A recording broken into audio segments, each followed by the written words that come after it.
কিয়ামতের ওই কঠিন ময়দানে 7 শ্রেণীর ব্যক্তিকে রব্বুল আলামিন তার আরশের নিচে ছায়া দিবেন।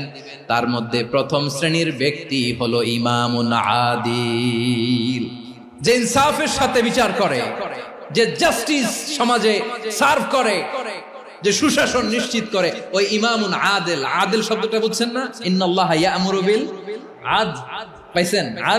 আদিল। 7 শ্রেণীর ব্যক্তিকে আল্লাহ তাআলা সুশীতল আরশের নিচে ছায়া দিবেন, যেদিন তার দেয়া ছায়া ছাড়া কোনো ছায়া থাকবে না। এর প্রথম হচ্ছে ইমামুন আদিল, ন্যায়পরায়ণ শাসক। চিল্লায় বলেন সুবহানাল্লাহ। আবার বিশ্বনবী বললেন, ইন্নাল মুকসিতিনা ইনদাল্লাহি আলা মানাবিরা মিন নূর আন ইয়ামিনির রহমান। কিয়ামতের দিন যারা ন্যায়পরায়ণ হিসেবে আল্লাহর সামনে দাঁড়াবে, কিয়ামতের দিন রব্বুল আলামিন তার আরশের ডান দিকে ওই ন্যায়পরায়ণ লোকদের জন্য আরশের ডান দিকে একটা নূরের